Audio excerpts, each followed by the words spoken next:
we remain steadfast in our commitment in delivering local news that matters. Stories that inspire.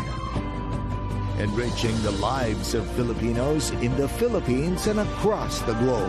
This is your GMA Regional TV. Kapuso ng bawat Pilipino.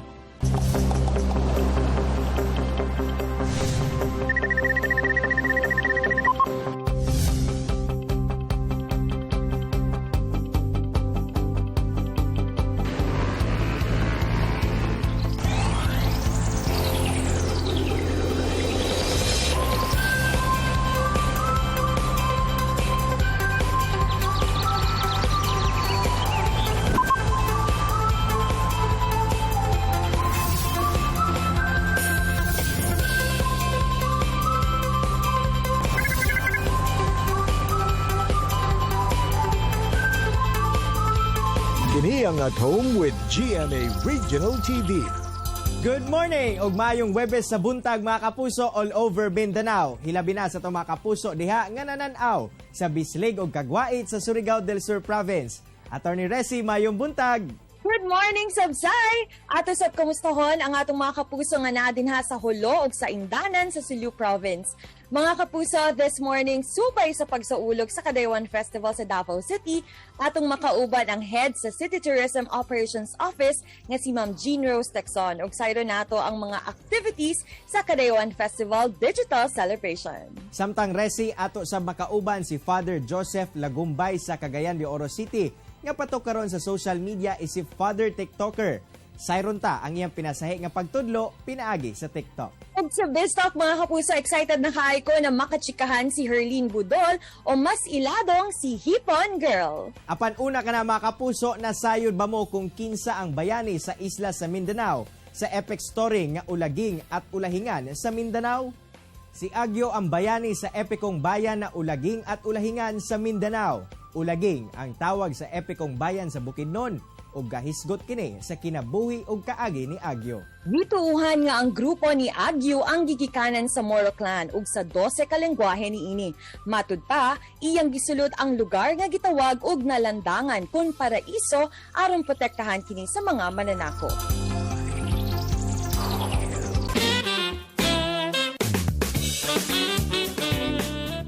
Good stuff time na sa mga kapuso. This morning, good vibes lang ta kaya atong makauban si Herlene Budol nga mas ilado nga si Hipon Girl. Maayong buntag Herlene, welcome dito sa At Home with GMA Regional TV. How's your morning so far? Good morning everyone! Maayong buntag! Ako po si Herlene Nicole Budol ay kay Hipon na wawawin ngayon ay abangan nyo ang aming bagong teleserye. Hindi ako bida pero best friend ako dito.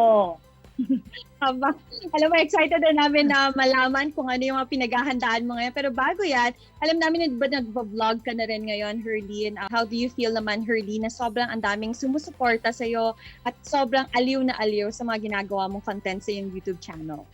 Ayan, sobrang saya ko po dahil syempre, ngayon lang ako nag-start ng mag-vlog. Nung last year lang ata, December ata yun. Parang akala ko dati wala nang susuporta sa akin kasi hindi naman ako napapanood sa TV, ganyan. Dalaw-dalaw na lang ako kala Kuya Will. Tapos may mga ibang artista na tumulong sa akin para iangat yung YouTube channel ko kasi parang siguro hindi ko din kaya kung ako lang mag-isa. Kaya kailangan ko din ng mga artist, influencer, ayan. Excited kami sa mga gagawin mo pang videos in the coming weeks. Pero gusto namin malaman also, Herlene, like pangarap mo ba talaga yung maging artista? At nung naging artista ka na, ano yung mga pagbabago sa buhay mo? Actually po, hindi ko naisip sa sarili ko na mag-artista ako kasi hindi naman ako ganun kaganda, di ba? Pero nung simula nung nakita ko na TV, sinabi ko, ay, ganda yung bigayan dito. Gusto ko na to. Tsaka siyempre nag-start ako sa lowest minimum, 500 lang ako, di ba? Minimum lang ako nun dati. Siyempre ngayon, gustong-gusto ko na yung mga kitaan ngayon. Siyempre, nakakatulong-tulong na ako sa pamilya ko. Kaya parang kung sakaling tanungin ako kung bet ko ba maging artista na, bet ko na nandito na ako, aatras pa ba ako? 'Di ba? Maraming gustong taong na makita sa TV at isa ko sa napalad na pasok sa industriya ng showbiz po. Maraming salamat kay Lord. Yun. At saka blessing ka rin para sa lahat ng ating mga kapuso kasi sobrang iba yung happiness na nabibigay mo din sa mga tao. At ngayon nga, meron kang bagong project ngayon that you're working on. You're part of Stories from the Heart. Never Say Goodbye. Ano yung magiging role mo dito? Na-mention mo na nga si Alana. Sino si Alana dito sa Never Say Goodbye? Ako po si Alana. Kumbaga itong ang teleserye na to sobrang heavy. Sobrang ganda nito na dapat yung abangan. Pero, ito yung tipo ng teleserye na dapat abangan nyo. Heavy siya pero ako, ang role ko dito is panabla. Panabla ako dito kasi pangit naman daw yung sobrang bigat. Kailangan may pangontrang, may panimpla, may pampatamis, may pampaasim, gano'n. Kaya ako yon. Nurse ako dito. Hindi nyo inakala, di ba? Nurse-nursean ako dito. Diba? Ibang Herlene ang makikita namin dito sa Never Say Goodbye. So please, invite mo naman lahat na ating mga kapuso na nandito sa Mindanao na abangan ng Stories from the Heart. Never Say Goodbye. Please go ahead. Maayong buntag sa mga taga Mindanao. Abangan niyo po ang Never Say Goodbye. Ayan, hindi po ako bida dito pero best friend po ako ng bida. Ako po si Alana. Abangan niyo po kami sa Never Say Goodbye. Malapit na po at ipalabas po siya tuwing hapon. Ayan. Binigay ko po yung best ko dito para talagang best kong best po talaga. Malalang best. Yan. Maraming pinagdaanan kaya binuhos ko buong quarantine. Binuhos ko dito sa sa Never Say Goodbye. Ayan. Kaya abangan niyo po. Salamat. Kayang salamat, Herlene, for joining us dito sa At Home with GMA Regional TV. Mga kapuso, karong buntaga atong makauban ng usa ka pari nga viral sa social media tungod sa iyang mga pinasahi nga paagi sa pagsangyaw sa pulong sa makagagahom. Sabay-sabay tang ilailahon si Father Joseph Lagumbay gikan sa Catholic Universalist Church of Asia Pacific. Father Joseph, mayong buntag diha ug dayon sa At Home with GMA Regional TV. Kamusta ka karon? Good morning. Okay ra sad baya? Kaloy sa Ginoo. Happy to know nga ana ka sa maayong kahimtang karon pads. Apan unang-una no, makisayod sa mi kung unsa ba ang storya nimo kung paunsa ka nagsugod sa pagkapari ni ining Catholic Universalist Church.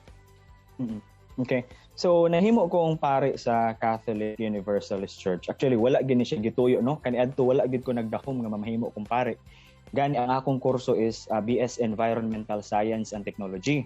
Pero pag graduate na ako sa college, wala akong trabaho gyud sa kanang inline sa kong kurso, so nag-call center ko. O dito sa pag-call center na ako, murag ka na ba, hinay-hinay bitaw nga murag na interesado og mga spirituality. Kaniya to gani, dili ganin ko ingon nga Christian gyud kaayo. So na-interesado lang ko og kana bitaw, gitawag nato nga mga esoteric teaching sa Christianity.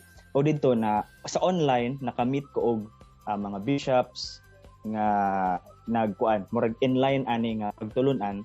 O dito dayon nagsugod ang akong journey. Sa mong tinuhuan, Father Joseph, unsa ba ang main message nga hatod niini nga tinuhuan? Unsa ba kining universalism?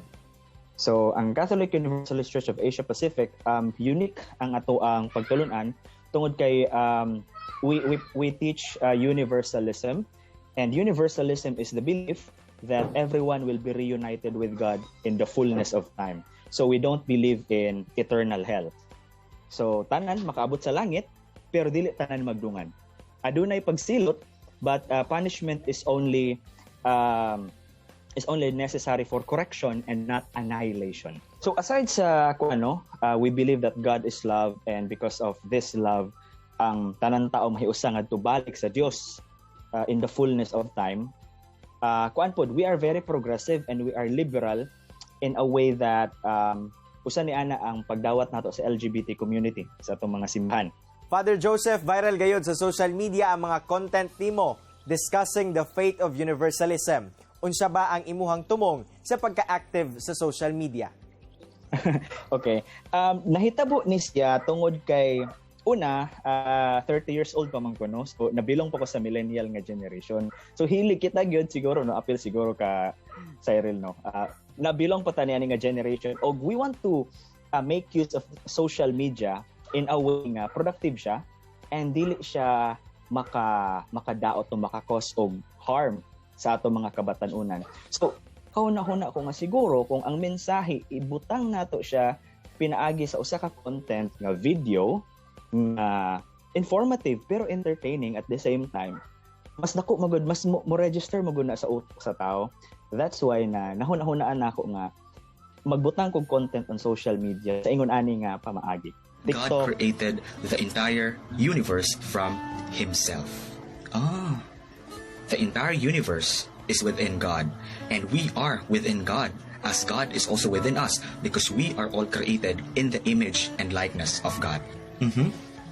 And so far, no na ato yung mga positive responses, apo yung mga negative na responses. Pero dili man na malikayan. Pero nalipay lang pod ko kay daghan mga tao, especially sa mga kabatanunan nga, mas na-open ang ilang mind. And they start to ask intelligent questions about faith, about life, and about their existence here in this world. Lastly, Pads, Joseph, unsa ba ang imong mensahe ngadto sa tumakapuso viewers karong buntaga? Okay. So, siguro sa katapusan, ang ako ra sigurong maingon is that kining atong differences when it comes to our belief of God, these are just superficial, no? This is just an illusion. Na ako'y pinaka-favorite kayo nga quote, diversity is divine, but division is diabolic. That's why adunay daghan kay mga relihiyon sa tibok kalibutan. Tungod kay lahi-lahi ang pagsabot, lahi ang way of understanding sa matag tao, lahi atong kultura, lahi atong pagtuo. However, all path leads to God. Mo na siya, no? Busa kung dili man ka mo agree sa ako ang tinuan, o ingon man kung dili man ka mo agree sa tinuan sa imong isig ka tawo, pasag di siya. Tungod kay aduna pud siya lahi nga journey para sa iyaha. Pag-abot sa katapusan, magkita arang tantanan sa tumoy. Pag-abot sa katapusan, paingon ra gyapon tang tanan sa Ginoo. Daghang salamat, Father Joseph, sa imong oras nga gihatag dinhi sa At Home with GMA Regional TV. Og sigurado ko nga daghang natun-an ang atong mga kapuso karong buntaga. Amping kanunay. Salamat sad kayo, Brother Cyril. God bless. Namaste. Mga kapuso, chillax lang mo kay mo balik pa ang At Home with GMA Regional TV. Kini ang At Home with GMA Regional TV.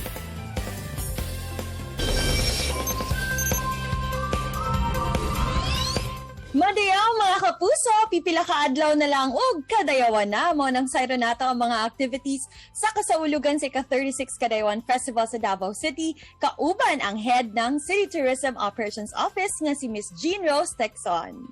It's a great morning, Ma'am Jean. Welcome dito sa At Home with GMA Regional TV. Kamusta na po kayo? Madayaw, maayong adlaw kaninyong tanan. Mabuti naman po and very happy to be here. Naku, we're so excited to hear the more news and information from you, Ma'am Jean. Ngayon po that we're going to celebrate Kadayawan Festival, ano ba ang magiging tema ng ating celebration? Ang tema ng celebration natin is One Beat, One Culture, Davaoanyo. Can you tell us more about bakit po ito ang napili nating theme naman for this year, Ma'am Jean? Well, in the first place, Kadayawan really is all about our thanksgiving for bountiful harvest. But beyond the bountiful harvest, especially at this time, it's really about our hope, our health, and our life. And for Davaoenos kasi, this has very deep ties with our 11 ethno-linguistic tribes, which is primarily why we celebrate Kadayawan. So, yung pong mga kultura at tradisyon ng ating mga 11 tribes, paano ba ito nagli-live on ngayon sa present days natin, present situation natin, and paano po nag-i-intertwine ito sa ating day-to-day living po? And of course, ngayon that we're experiencing the current crisis, Ma'am Jean, ano-ano na yung mga paghahanda na ginagawa po ng ating ng City Tourism, of course, and ng City Government in preparation for the Kadayawan Festival? Last May, or even April, we were really hoping na we can do a hybrid festival this year. But unfortunately, because of yung tumaas yung cases natin, and now that we're expecting nandiyan yung Delta variant, yung threat niya, we opted to do again an online festival this year. So that's what we have been doing, and at the same time, we are also testing out yung mga yung mga protocols natin para paggawa natin ng more online na activities po. So this will be tried and tested, and we can share it with our mga organizers also. And since you've already mentioned that our celebration is going to be digital naman this year, ano yung mga activities that the Dabaweños here and abroad can expect for this year? Yes, we will kick off the activities with the opening on August 20 at 5 in the afternoon po. And right after that, we're going to do Tunog Kadayawan, which is the music of our tribes intertwined with modern music. And ito po will be celebrated with Davao's finest musicians po. And on the second day naman po, we will be celebrating Tribo Kadayawan. Tribo Kadayawan naman is all about our 11 tribes. We documented po yung kanilang yung way of life nila, yung culinary arts nila and things like that. And we've compiled it into 2 segments po. And then after that, at 8 in the evening on Saturday, will be Sayaw Kadayawan. Ito naman po yung mga sayaw ng ating 11 tribes. Sayaw is more about yung traditional talaga na dancing ng ating 11 tribes and yung mga pananamit po nila.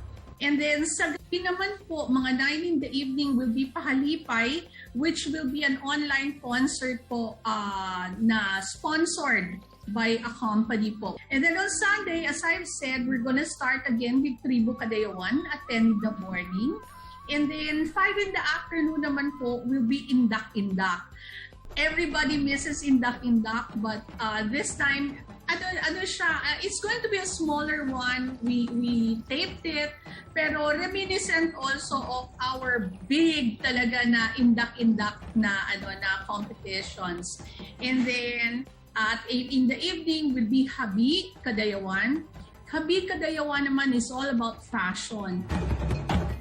We'll end it up with mga 9 in the evening with another Pahalipay po. A lot of people are asking paano daw po sila makakapag-participate naman sa mga activities sa Kadayawan. Well, you can watch it online. We have it on FB, Kadayawan sa Davao 2021 po. And right now, you can go through our FB page po because we already have some trivias, some teasers, and the schedule po will be there. And sikat din po, Ma'am Jean, ang Davao City sa mga icons. Can you tell us more about ano yung mga icons ng Davao City at bakit yun po ang napili natin? Well, Davao really has 4 icons, di ba? First is the Philippine Eagle. And then second, of course, is Mount Apo. Third, that's the Waling-Waling. And this year, our icon will be the durian, and we call it Duri. So siya po yung mag-represent nung mga trivias po natin at yung iba pa pong mga schedules natin. Siya po yung starring ngayon sa Kadayawan sa Davao 2021. And we love the trivias presented to us by Duri. It's so exciting and everyone's looking forward to the celebration, Ma'am Jean. Ano po ang mensahe ninyo sa lahat ng ating mga Dabaweños, Mindanaoans here in the Philippines and all over the world? Well, our theme, One Beat, One Culture, should remind you why we Dabaweños are united. And at the same time, this festival will not only make us think of Thanksgiving for a bountiful harvest, but also for this beautiful life that we have. And that when we are united, then we can do more things together. The Dabaweño spirit lives on for this year's Kadayawan. Daghan kaayong salamat, Ma'am Jean, for your time and joining us dito sa At Home with GMA Regional TV. Daghang salamat din po, and then I hope that you can join us. Attorney Resi ug mga kapuso, God is love gayod ang ginasangyaw ni Father Joseph Lagumbay sa social media isip pare sa Catholic Universalist Church of Asia Pacific. Bisan pa man nga ginabatikos tungod sa iyang mga ginatudlo, magpadayon siya sanglit kini kuno ang iyang calling. Samtang sayop mga kapuso, daghan kaayot ang dapat atangan sa kasaulugan sa ika-36 Kadayawan Festival sa Davao City karong Agosto. Pipila lamang niini ang Tribo Kadayawan, Sayaw Kadayawan, Tunog Kadayawan, Habi Kadayawan ug Indak-Indak sa Kadayawan. Ug mga kapuso, usa ang character ni Herlene Budol o mas iladong si Hipon Girl sa upcoming GMA drama series na Never Say Goodbye, Stories from the Heart. Mga kapuso, ang na-inspire na kakaton kamo sa gishare sa itong mga bisita karong buntaga. Sama na lang sa panultihon ni Audre Lorde nga it is not our differences that divide us. It is our inability to recognize, accept, and celebrate those differences. Mga kapuso, makita pagbalik ang atong episode pinagi sa pagbisita sa www.gmaregionaltv.com ug ayaw kalimot na mag-subscribe sa official YouTube channel sa GMA Regional TV. See you tomorrow mga kapuso, cause it's another special Friday morning sa Kapuso Fans Day, kauban si Kapuso actor Mike Tan. And of course mga kapuso, stay safe and healthy. Ako si Attorney Resi Rizada. Kinisab si Cyril Chavez. Buong puso para sa Pilipino.